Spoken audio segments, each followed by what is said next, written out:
आता आपण पाहणार आहोत अक्षरातील संख्या अंकात लिहिणे. तुम्ही म्हणताल मॅडम आम्हाला येतंय किती? 325 ही संख्या मी सांगितली तर तुम्ही लिहिता 325. असं 325 अशी संख्या किंवा 4513 4513 अशी संख्या अक्षरातली पाहून अंकामध्ये लिहिणं, अंकातली पाहून अक्षरात लिहिणं तुम्हाला जमतं. परंतु इथं जरा वेगळ्या पद्धतीनं या संख्या लिहिलेल्या आहेत. 500, 550, 9500 अशा ज्यावेळेस त्याला शब्द अपूर्णांकाचे लागलेले असतात अशा वेळेस या संख्या लिहायच्या कशा हे आता आपण शिकणार आहोत. कारण इथं पाऊण हा एक अपूर्णांकाचा भाग आहे. सव्वा किंवा पावणे ह्या अपूर्णांकाच्या संकल्पना असलेले काही शब्द इथं आलेले आहेत. अशा वेळेस आपल्याला अपूर्णांकाची ओळख असणं गरजेचं असतं. आधी आपण ही अपूर्णांकाची ओळख म्हणजेच ती उजळणी करूया. आपला तो भाग आपण एकदा थोडासा पाहूया म्हणजे ह्या संकल्पना आपल्या क्लिअर होतील. बघा, एक पूर्ण भाकरी आहे. ही काय आहे? एक पूर्ण भाकरी आहे. या भाकरीचे 2 समान भाग केले. किती भाग केले? 2 समान भाग केले. या भागाला तुम्ही काय म्हणता? अर्धा. आणि या भागाला अर्धा भाग म्हणता. म्हणजे अर्धा आपण कशाला म्हणतो? अर्धा आपण म्हणतो 2 भागापैकी एक भाग. आता थोडस काढताना माझं थोडस चुकू शकते, थोडस तुम्ही समजून घेतलं पाहिजे. एक पूर्ण भाकरी आहे, त्याचे आपण समान जर 2 भाग केले तर 2 भागापैकी एक भाग म्हणजे अर्धा. जर माझ्याजवळ 4 चॉकलेट आहे तर 4 चा अर्ध करा बरं. 2 चॉकलेट नाही का? 4 चॉकलेटचे जर 2 समान भाग केले तर 2 चॉकलेट. हा झाला 4 चा अर्धा भाग. त्याला म्हणायचं म्हणजे आपल्याला कुठलीही संख्या दिली तर तिचा अर्धा भाग करता आला पाहिजे. मी जर म्हणलं 100 च अर्ध करा तर किती होईल? 100 चा अर्ध 50 होईल. 100चे जर तुम्ही 2 नोटा दुकानदाराकडनं मागितल्या 100ची एक नोट देऊ आणि 2 समान नोटा द्या म्हणलं तर दुकानदार किती रुपयाचे 2 नोटा देईल? 50. म्हणजे 50 हे काय झालं? 100चं अर्ध झालं नाही का? म्हणजे अर्धा भाग म्हणजे 2 समान भागापैकी एक समान किंवा एक तुकडा. 2 समान भागापैकी एक भाग किंवा एक तुकडा म्हणजे अर्धा. तसं आपण बघितलं की 100 च अर्धा किती? 50 सांगितलं. 100 चा अर्धा 50. मग 100 ला आपण काय म्हणतो? 100. 100 शे म्हणजे शेकडा. 100 असं पण म्हणतो की नाही? 100 म्हणजे जर 100 असेल तर अर्धाशे म्हणजे किती असेल? 50. समजलं? अर्धाशे म्हणजे 50. आपण त्या अर्ध्याचा पुन्हा अर्धा भाग केला तर हा जो भाग मी रंगवलाय ह्या भागाला आपण काय म्हणतो? याला म्हणतो आपण पाव. पाव म्हणजे काय मग झालं? अर्ध्याचं पुन्हा अर्ध. हा पाव भाग. तसं 100 चा अर्ध 50. त्या 50 चं पुन्हा अर्ध करा बरं. 25. मग 25 हा काय झाला? पाव भाग झाला. कुणाचा पाव भाग झाला? 50 चा तो अर्धा भाग आहे. पाव कुणाचा झाला? 100 चा पाव भाग झाला म्हणजे 100 चा. म्हणून पावशे म्हणजे किती आलं? 25. कसं केलं आपण? 100 चा अर्ध 50 आणि अर्ध्याचं अर्ध म्हणजेच पाव भाग 25 नाही का? अर्धा आणि पाव आपल्याला माहिती आहे. आता आपण पाहूया पाऊण म्हणजे काय असते. पाऊण म्हणजे बघा, हा रंगवलेला भाग आहे पाव भाग आणि हा जो उरलेला भाग आहे न रंगवलेला भाग, हा जो एवढा गोलाचा भाग राहिलेला जो रंगवलेला नाही हा काय झाला? पाऊण. हा आहे पाऊण भाग. हा एवढा पूर्ण काळा भाग म्हणजे पाऊण भाग. मग या पाऊण मध्ये काय आहे? एक आहे अर्धा आणि एक आहे पाव. अर्धा आणि पाऊण मिळतो पाव. मग आपण अर्धा अधिक पाव जर केलं तर आपल्याला काय मिळणार आहे? पाऊण मिळणार आहे. मग अर्धाशे म्हणजे किती आहे?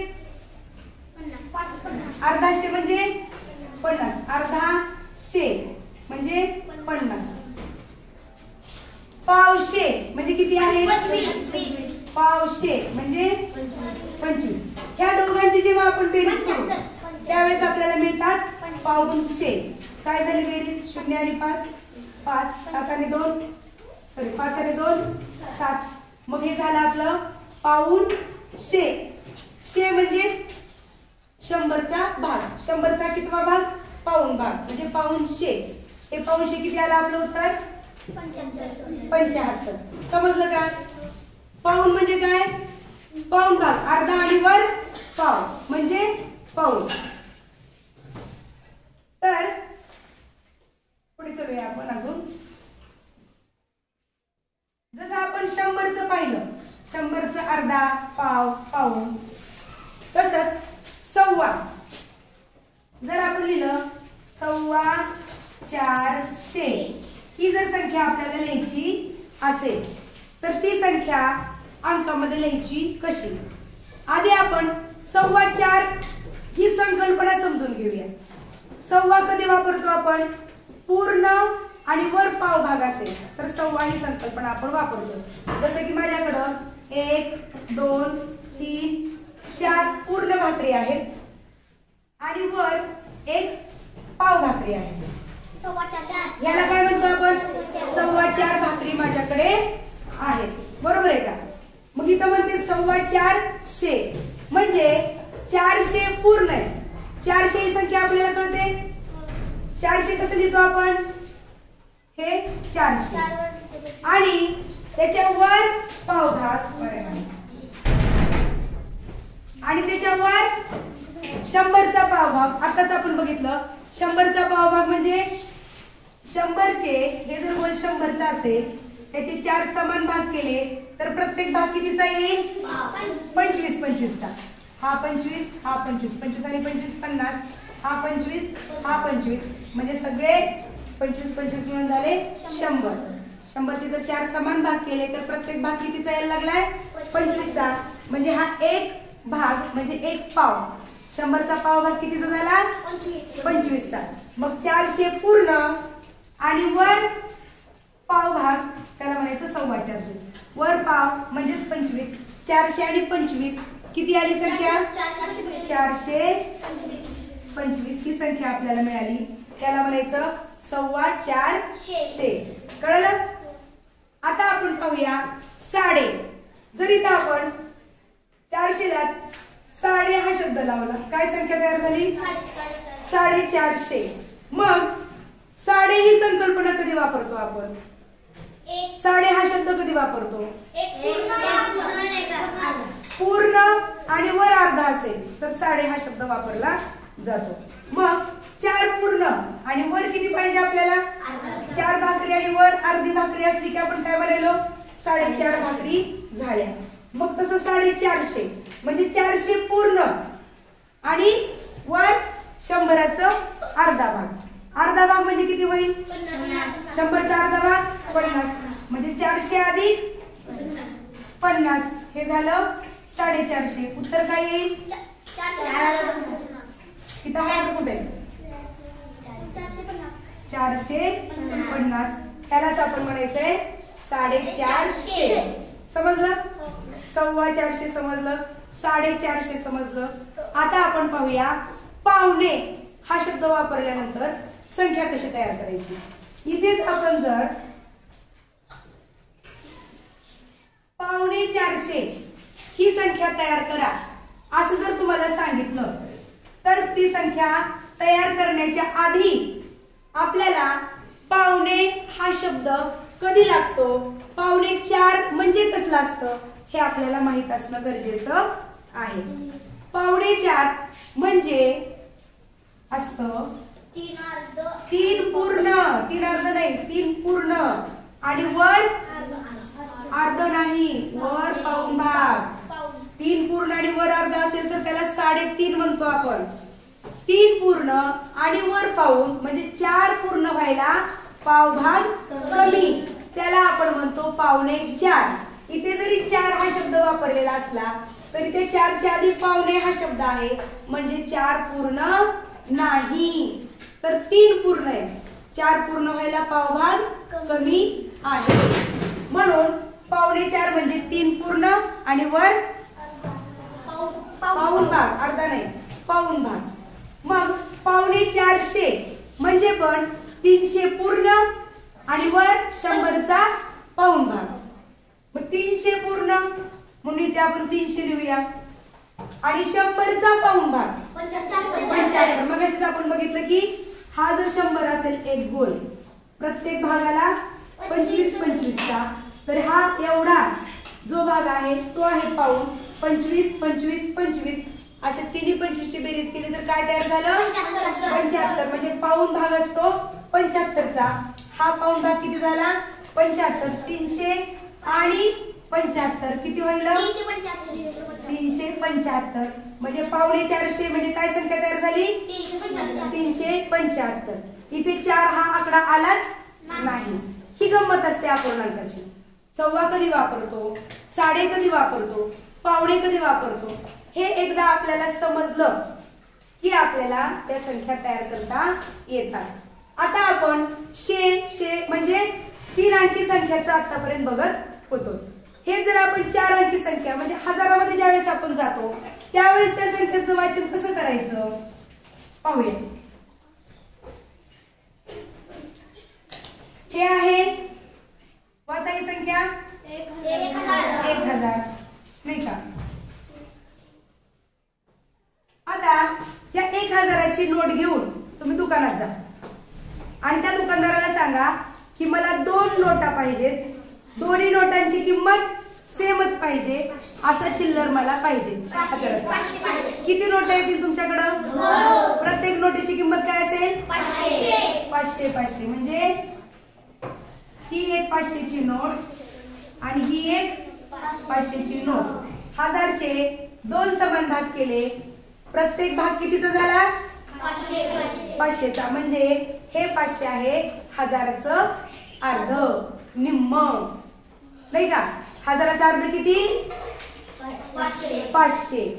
आणि ह्या 500चं पुढे आपण जेव्हा निम्म करतो, अर्ध करतो, म्हणजेच 1000चा येतो पाव भाग. हा जो 1000 आहे ह्या 1000चं हा भाग म्हणजे 500, हा भाग म्हणजे 500. त्याचा पुन्हा ज्यावेळेस अर्धा करतो म्हणजे ह्या 500चं पुन्हा अर्ध केलं, इथे कोणती संख्या येईल? 250. Very good. 250 आणि 250. म्हणजे हा एक भाग येईल 250चा, हा एक पाव भाग येईल 250चा. मग हा जर पूर्ण 1000 असेल तर ह्या भागाला काय म्हणायचं? पाव भागाला पाव 1000. बघा याला काय म्हणायचं? पाव 1000 म्हणजे किती आलं? 250. ह्या 500ला तुम्ही काय म्हणू शकता? अर्धाशे नाही, कुणाचा अर्धा भाग येतो? 1000चा. मग त्याला शेचा अर्धा भाग म्हणणार का?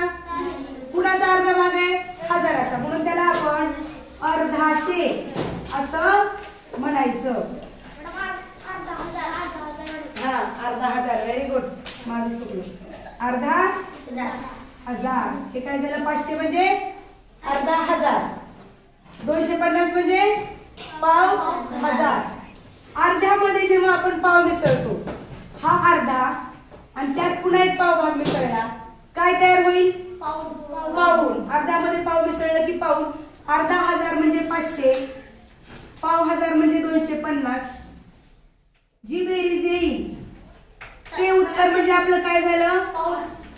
पाऊण 1000. म्हणजे पाऊण 1000 म्हणजे कोणती संख्या आपल्याला मिळाली? 750. हे आलं पाऊण 1000. असं 1000चा आपल्याला ज्यावेळेस संख्या देतात, त्या पूर्णांकात देतात, त्यावेळेस त्यांचं वाचन कसं करायचं पहा.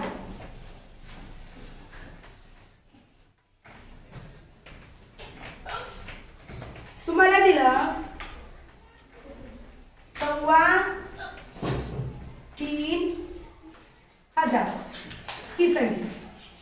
आता ही संख्या अंकामध्ये कशी लिहायची? सव्वा म्हणजे कसं असतंय? 3.25 हे समजलं पाहिजे पहिले. 3.25 कसं असतंय?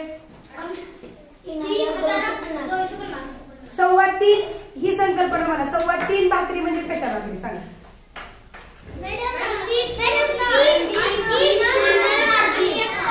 तीन पूर्ण आणि वर पाव भाकरी. इथं आपल्याला 1000 लागले म्हणजे 3000 पूर्ण आणि वर 1000चा पाव भाग नाही का. 3000 पूर्ण म्हणजे हे 3000 आणि वर 1000चा पाव भाग म्हणजे 250. मग अशी आपण पाहिलं एक गोल 1000चे जर 4 समान भाग केले तर एक भाग कितीचा यायला लागला होता 250चा. म्हणजे 1000चा पाव भाग म्हणजे किती असतो 250. हे लक्षात ठेवणं गरजेचं आहे. समजलं तर लक्षात ठेवणं पण सोपं होते. समजून घेतलं पाहिजे. 3000 आणि 250 या दोघांची बेरीज काय आली 3250. हीच संख्या आपण 3500 अशी सुद्धा वाचन करू शकतो. 3500 या संख्येचं अंकामध्ये लेखन हे 3250 असं आपल्याला करता येतो. जर तुम्हाला इथे मी 3500 असं सांगितलं इथं फक्त शब्द लावला साडे. साडे हा शब्द कधी लागतो 3 पूर्ण आणि वर अर्धा. म्हणजे इथं आपल्याला आता पावच्या ऐवजी अर्धा भाग द्यावा लागणार. म्हणजे 3000 पूर्ण आणि वर 1000चा अर्धा भाग म्हणजे 500. Very good. मग 3000 पूर्ण आणि वर 500 उत्तर काय येईल तुमचं 3500. यालाच तुम्ही काय म्हणणार 3500. इथे जर आपण पावणे हा शब्द वापरला पावणे हा शब्द वापरला लक्ष द्या 3500.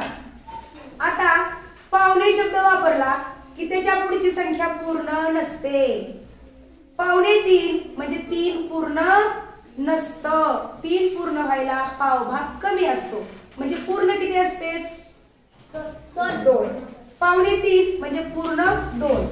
इथं झालं 2 पूर्ण आणि वर पाऊण. म्हणून तर पावणे हा शब्द वापरलेला असतो.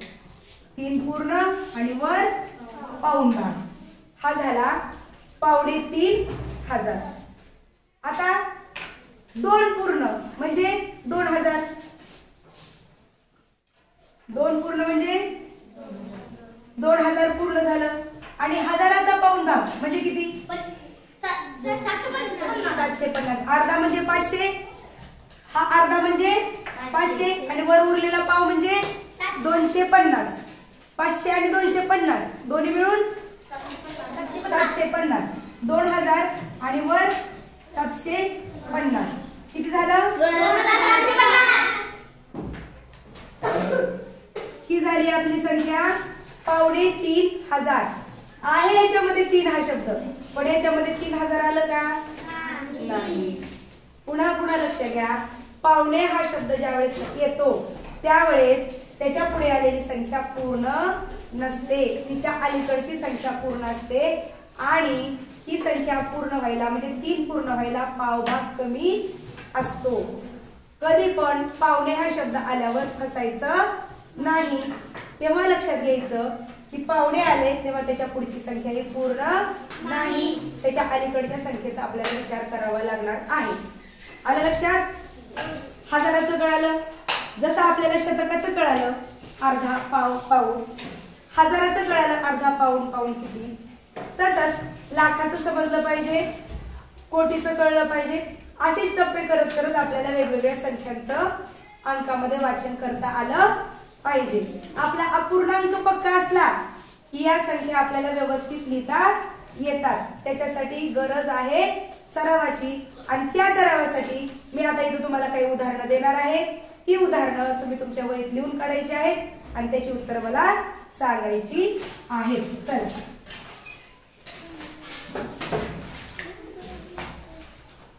सोप्यापासून सुरुवात करूया. पावशे, अर्धाशे, पाऊणशे, सव्वाशे, 350,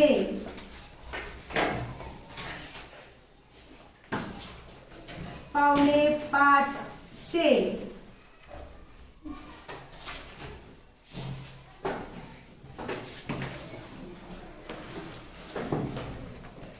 पाव हजार अर्धा हजार पाऊण हजार सव्वा सात हजार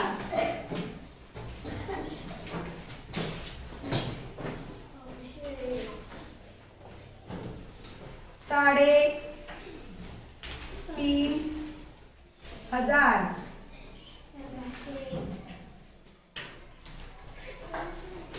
पावणे सहा हजार